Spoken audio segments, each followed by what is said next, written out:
최근에 교회 근처에서 사역하고 계시는 개척교회 목사님을 한 분 만나서 이야기한 적이 있습니다. 개척하신 지가 3년 정도 되었다고 하셨는데요. 1년 전에 만나 뵙고 또 다시 만나 뵈었는데 그분의 모습이 여러모로 아주 성숙해져 있는 것을 발견하고 제가 조금 놀랐습니다. 그래서 그 목사님에게 제가 물었습니다. 목사님, 1년 동안 무슨 일이 있었습니까? 그랬더니 이분이 어렵게 이제 말을 꺼냅니다. 사실은 지금까지 개척교회를 하고 목회를 시작했지만 성도를 사랑하고 말씀을 준비하는데 최선을 다하며 살아가지 못했습니다. 말씀을 준비하고 전함에 있어서 여러분, 예수님을 믿으면 우리의 죄가 용서를 받는다고 합니다.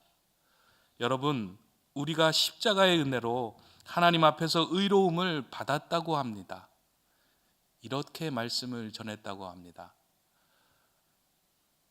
마치 자신과는 동떨어져 있는 이야기를 하듯이 은혜를 받는다고 합니다. 예수님은 우리를 살리려 오셨다고 합니다. 그와 같은 말씀을 전하며 2년을 보냈다고 합니다. 말씀을 붙들고 씨름하지도 않았고 십자가 앞에서 하나님을 붙들었던 경험도 없이 2년을 보내며 확신 있는 말씀을 전하지 못하였다라고 고백하였습니다. 작은 교회였기에 강단과 목회자실 사이의 거리가 그렇게 길지 않았음에도 불구하고 그 십자가 앞으로 나오는데 오랜 시간이 걸렸다라고 고백하였습니다.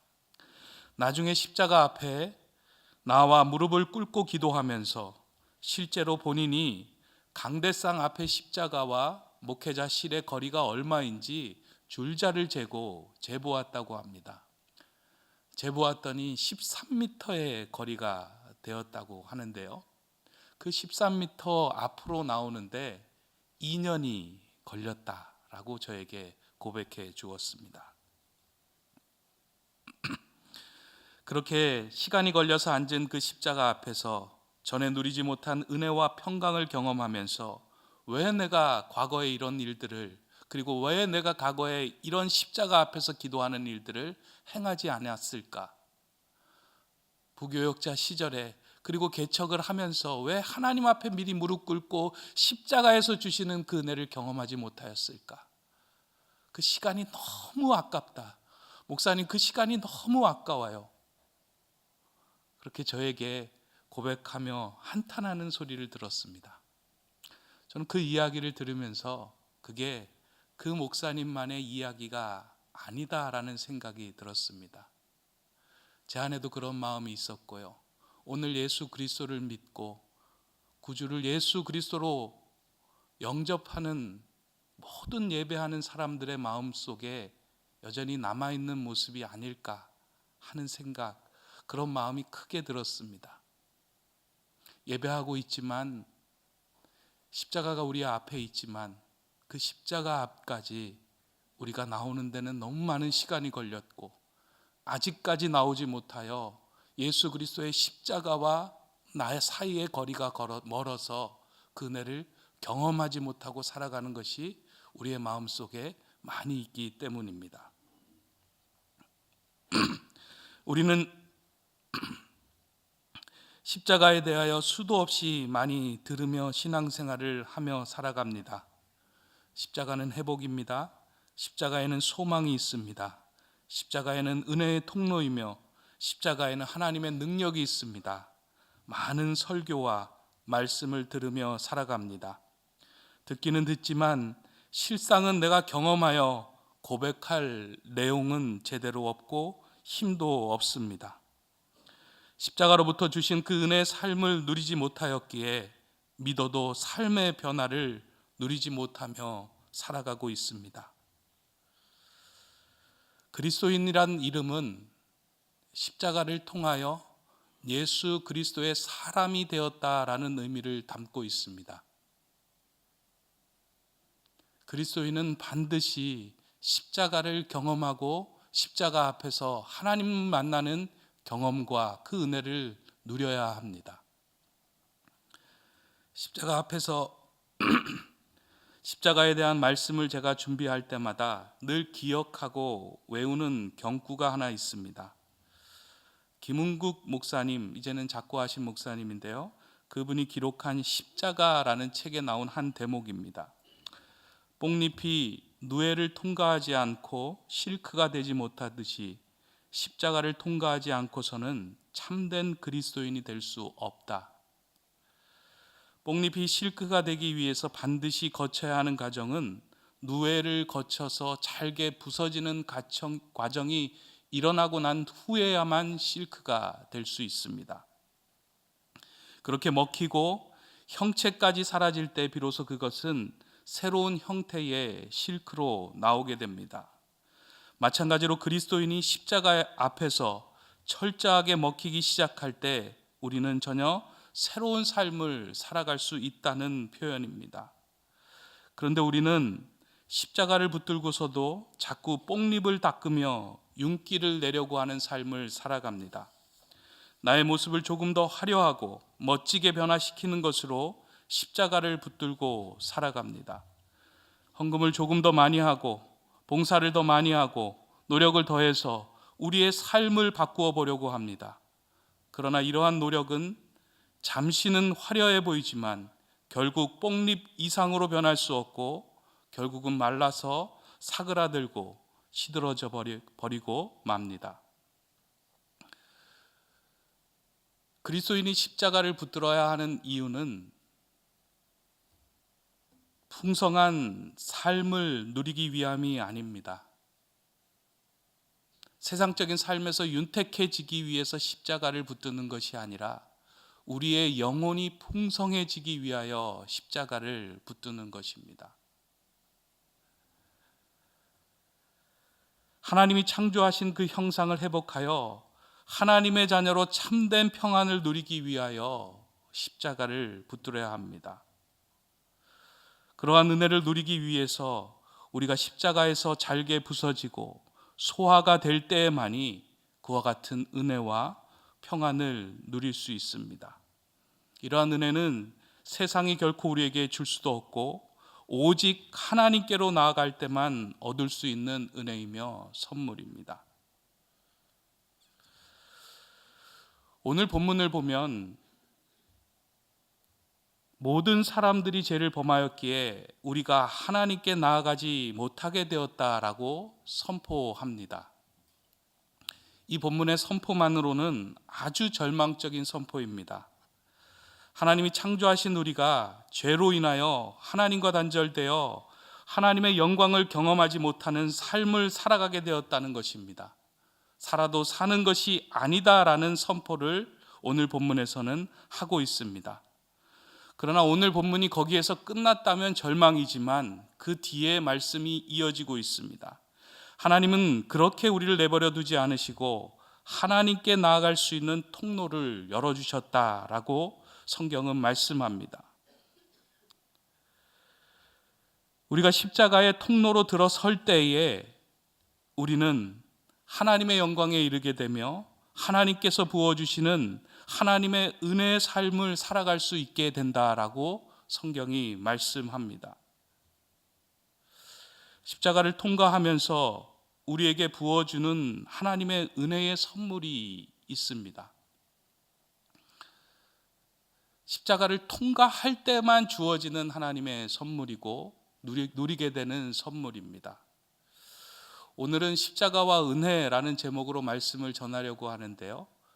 제가 오늘 두 가지의 말씀을 전할 텐데 이 두 가지 은혜의 선물은 여러분들이 십자가를 기억할 때마다 반드시 기억하고 깨닫고 가슴에 새겨야 하는 은혜의 선물입니다.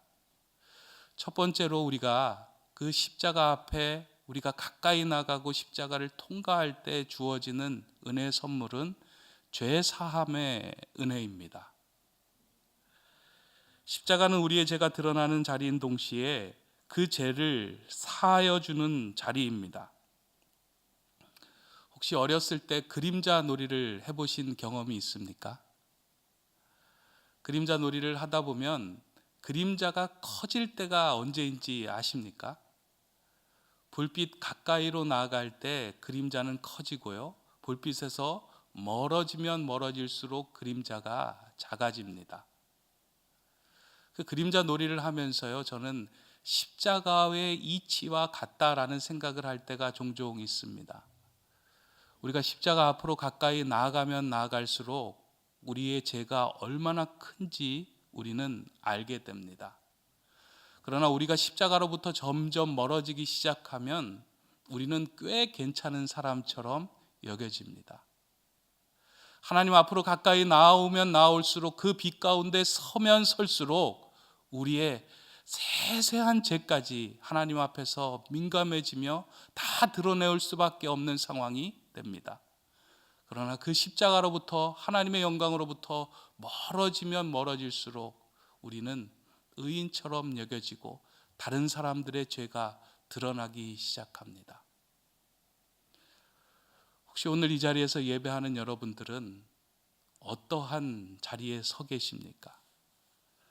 여러분의 그림자가 크게 보입니까? 아니면 여전히 꽤 괜찮은 사람으로, 왜 저 사람은 저렇게 살아갈까?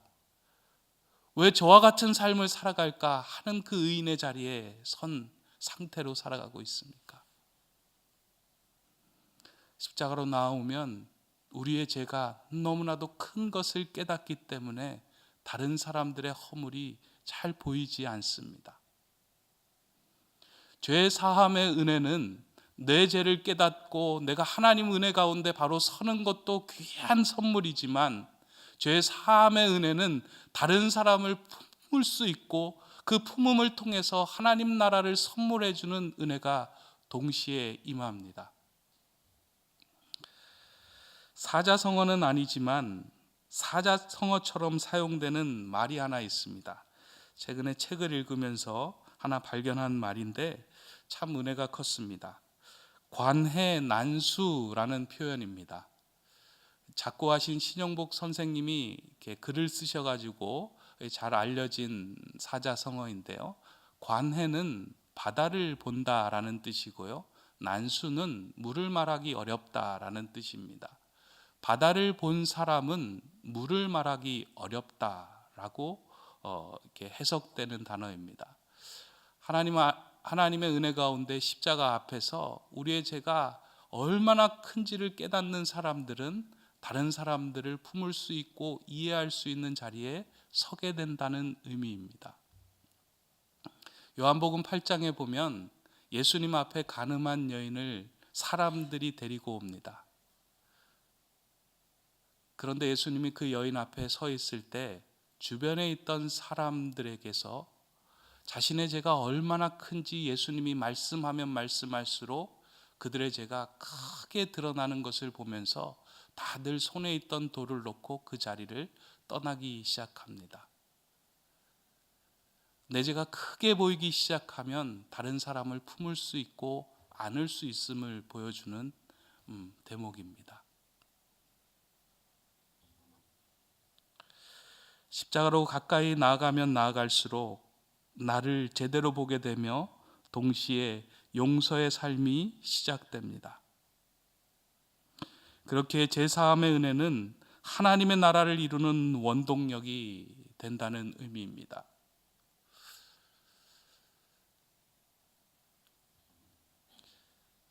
말씀을 준비하면서요, 저도 그런 생각이 많이 들더라고요.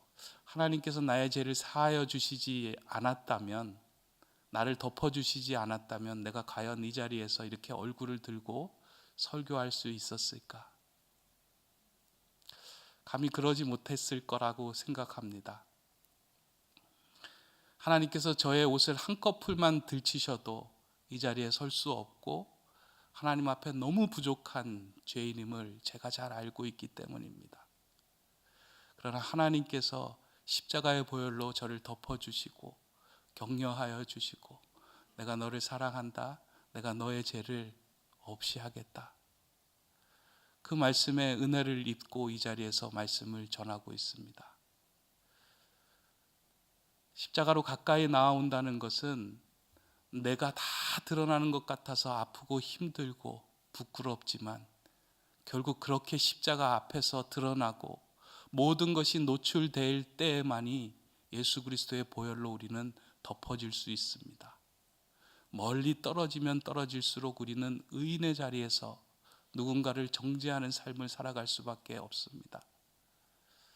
이제 십자가 앞으로 저와 여러분들이 더 가까이 나아가야 합니다. 우리의 죄가 더 크게 드러나야 합니다. 그 크게 드러난 자리에서 죄 사함의 은혜를 경험하기 시작할 때 우리는 누군가를 정죄하던 손가락을 접고 내가 얼마나 큰 죄인인지를 깨닫는 은혜의 자리가 되기 시작합니다.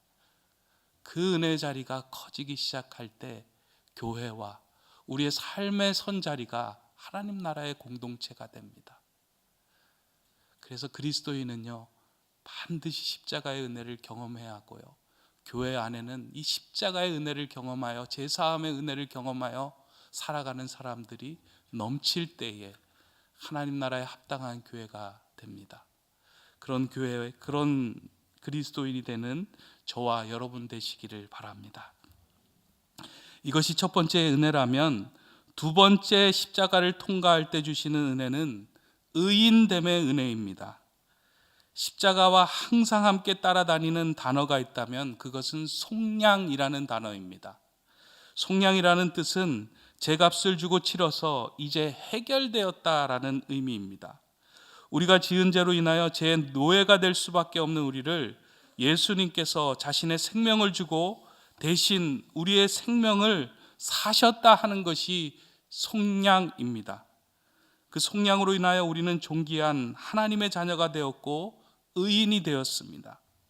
예수님의 값을 주고 산 소중한 신분이 된 것입니다. 의인이 되었다는 것은 신분이 바뀌었다는 겁니다. 죄의 종노릇하고 죄의 노예와 죄의 자녀로 살아갔던 신분이 예수 그리스도의 보혈로 인하여 의의 신분이 되고 하나님의 자녀가 되었다는 의미를 품고 있습니다. 예수님 앞에 가까이 나올 때 우리는 우리의 신분이 죄의 자녀에서 의의 자녀로 신분이 변하고 바뀝니다. 의인이 되고 자녀가 되었다는 것은 이제부터 그렇게 살아가야 한다는 의미입니다.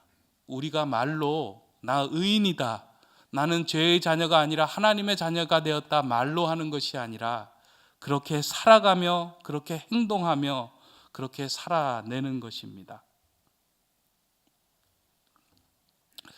하나님이 속이 가장 상하실 때가 언제일까 하는 생각을 가끔 합니다. 아버지가 되어서 아버지의 입장에서 자녀를 보면서 속이 상할 때가 언제일까? 마치 아버지가 없는 것처럼 행동하는 자녀의 모습을 볼 때 마음이 상하고 속이 상합니다. 하나님이 없는 것처럼 우리가 살아갈 때 하나님께서는 가장 속이 상하실 겁니다. 내가 너의 아버지야, 내가 너의 왕이야 라고 이미 말씀하시고 우리와 계약을 맺으시고 우리와 함께 하신다고 약속하셨음에도 불구하고 우리가 한탄하며 한숨 쉬며 절망 가운데서 코를 쭉 빠뜨리고 있을 때 하나님의 마음은 어떨까? 그때 아마 가장 많이 실망하지 않으실까 하는 생각을 합니다. 저희 아이들이 셋 있는데요, 아이들이 아버지가 있음에도 불구하고 한숨을 쉬며 한탄하며 절망에 빠져 있다면 제가 많이 속이 상할 것 같아요. 아버지가 없는 것처럼. 하나님도 마찬가지일 겁니다. 하나님이 없는 것처럼, 아버지가 없는 것처럼 살아가는 삶은 참 속상하실 것 같습니다. 그런 삶의 내용이 나온 구약의 한 장면이 있습니다. 이스라엘 백성이 출애굽해서 하나님께서 시내산에서 이스라엘 백성과 계약을 맺습니다. 십계명을 주시고 그들에게 살아갈 규례를 허락하시면서 하나님께서 그들에게 이렇게 이야기합니다.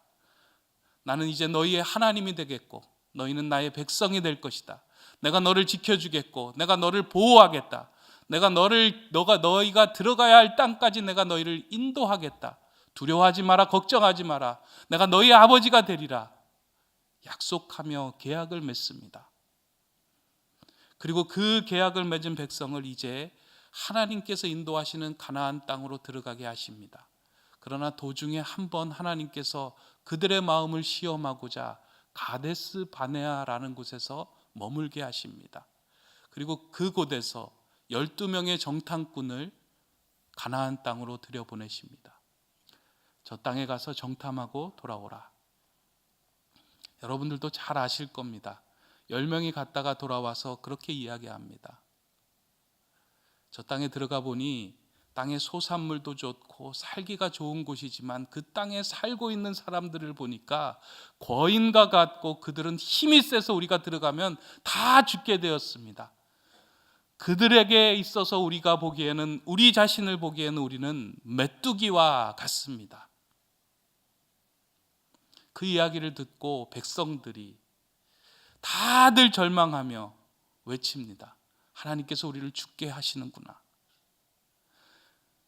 그들의 보기에는 우리가 메뚜기와 같은데 우리가 어떻게 들어가서 살아갈 수 있을까? 이제 다 죽었구나. 저리로 안 들어가는 것이 우리가 사는 것이다. 세상적인 생각, 이해로는 그 이야기가 맞았지만 하나님께서 맺은 계약과 하나님께서 말씀하신 그 말씀 속에서 볼 때는 그것은 틀린 내용이었습니다. 하나님이 너무 속이 상하셨습니다. 뭐라고? 메뚜기와 같다고? 내가 내 귀에 들린 대로 행하리라. 민수기 13장 14장에서 하나님이 한탄하시면서 그렇게 이야기하십니다. 내가 너를 하나님의 자녀로 백성으로 삼아 주었는데 메뚜기와 같다고? 그럼 나는 메뚜기의 하나님이 되는 것 아니냐? 내 귀에 들린 대로 행하리라. 37년 6개월을 그 가데스 바네 광야에서 그들은 의미 없는 시간을 보냅니다.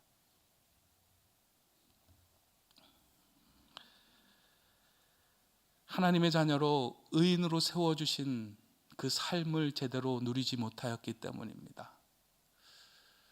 십자가를 하나님께서 우리에게 주신 이유가 있다면 이 땅을 살아가면서 하나님의 자녀로, 하나님의 백성으로, 의인의 신분으로 당당하게 살아가라고 우리에게 허락해 주시며 생명을 내어주신 자리가 십자가의 자리입니다. 십자가로 가까이 나오라는 의미는 고난을 묵상하라는 의미가 아니라 내가 너를 살렸고 내가 너를 의인의 자녀로 삼아주셨고 내가 너를 메뚜기가 아니라 내가 사랑하는 아들로 삼아준 거야. 그걸 깨닫고 의인의 자녀로, 하나님의 자녀로 당당하게 살아가라고 주신 메시지입니다. 우리는 고난주간을 보내면서 예수님의 고난을 기억하며 슬피하며 이 고난주간을 보낼 때가 참 많이 있습니다. 예수님께서 이 십자가를 우리에게 허락해 주시고 십자가의 사건을 보내주신 것은 예수님의 고난을 기억하는 것도 중요하지만 이 고난을 통해서 우리에게 주시고자 하는 선물이 무엇인지를, 우리가 이 땅을 어떻게 살아가야 하는지를 이 십자가를 통해서 깨닫게 하기 위해서 이 절기를 주신 것입니다. 만약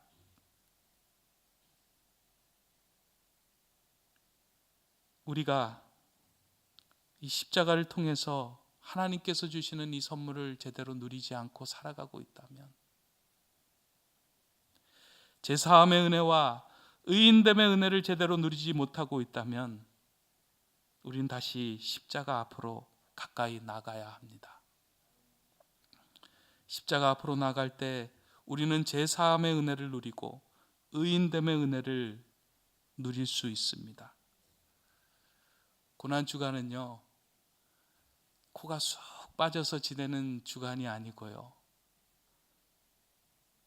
우리의 죄를 사해 주신 그 십자가의 은혜로 어깨가 펴지고 입꼬리가 올라가고 은혜의 삶으로 하나님의 자녀로 당당하게 다시 한번 일어서는 주간이 되어야 합니다.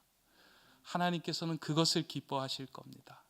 하나님께서는 그렇게 살아가는 우리의 모습을 원하고 바라고 기대하고 계실 겁니다. 메뚜기와 같이 살아가지 마시기 바랍니다. 하나님의 자녀로 당당하게 가라고 그 하신 곳으로 나가길 원합니다.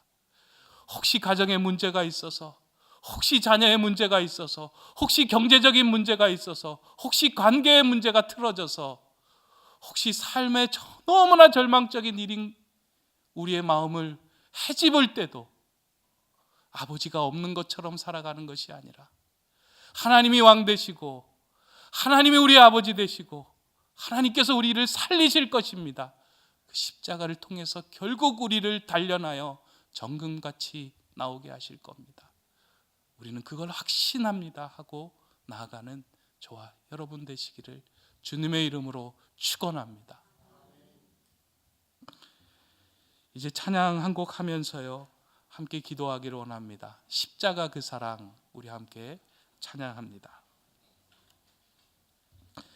이 곡의 가사를 한 절 한 절 고백하면서 우리가 찬양하기를 원하는데요, 하나님, 이제 내가 십자가 앞에서, 그리고 십자가의 은혜 가운데 무디어졌던 우리의 삶이 십자가 앞에서 회복되기를 원합니다. 같이 찬양하며 나아갑니다.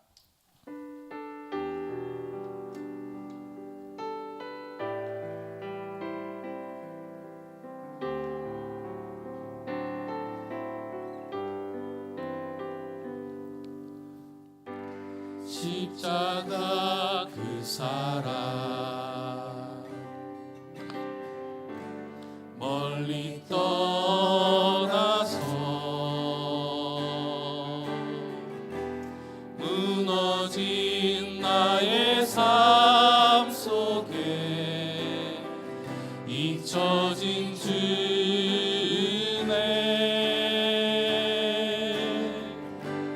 돌 같은 내 마음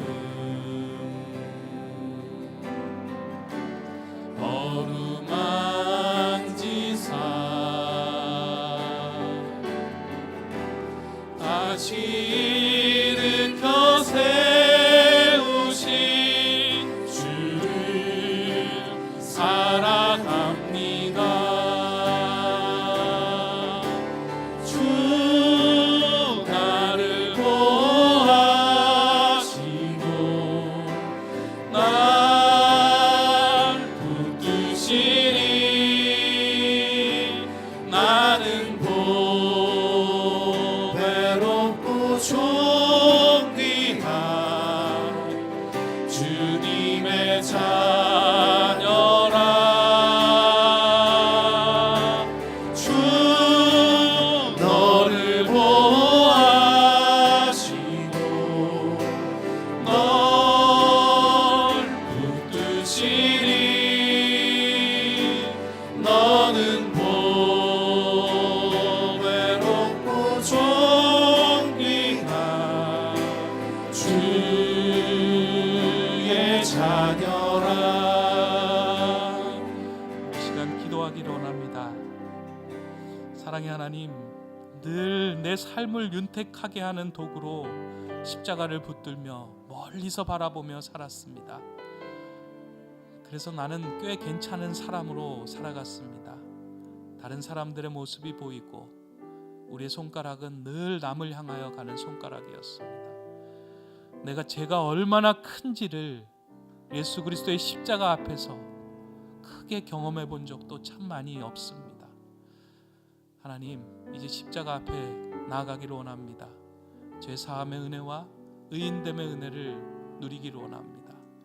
주님, 오늘 그 은혜를 우리에게 선물로 허락하여 주시고 받아 누리는 시간 되게 하여 주시옵소서. 함께 기도합니다. 사랑의 하나님, 십자가와 나 사이의 거리가 오늘 얼마인지, 우리의 삶에서 얼마인지 잘 모릅니다. 멀찍이 떨어져서 꽤 괜찮은 사람으로 살아가며 행동했던 것이 오늘 우리의 모습이었습니다. 하나님, 그러다 보니 삶의 변화도 없고 행동의 변화도 없고 말의 변화도 이루어지지 않았습니다. 하나님, 십자가의 그 큰 은혜와 우리 제사함의 큰 은혜를 경험하지 못하여 늘 시선은 나를 향하지 않고 남을 향하며 살아갔습니다. 하나님, 제사함의 은혜를 누리게 하여 주시고 다시 한번 하나님이 우리 아버지 되시고 우리의 죄를 덮어주시는 하나님의 크신 그 은혜를 경험케 하여 주시옵소서. 의인됨의 은혜를 누리게 하여 주시고 하나님 자녀됨의 은혜를 누리게 하여 주시옵소서. 성령 하나님 도와주시고 역사하여 주셔서 우리 안에 무너졌던 마음들이 다시금 회복되게 하여 주시고 십자가의 은혜로 살아가게 하여 주시옵소서.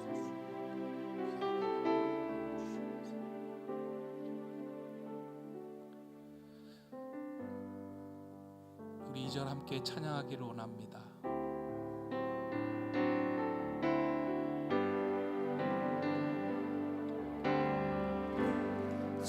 지나간 일들을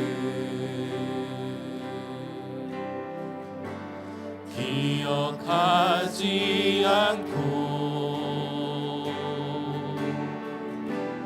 이전에 행한 모든 일 생각지 않으리. 사망의 강물과 길을 내시는 주, 내 안에 새 일 행하신 주만 바라보리라. 주 나를 보호하시고 날 붙드시리. 나는 또 외롭고 존귀한 주님의 자녀라.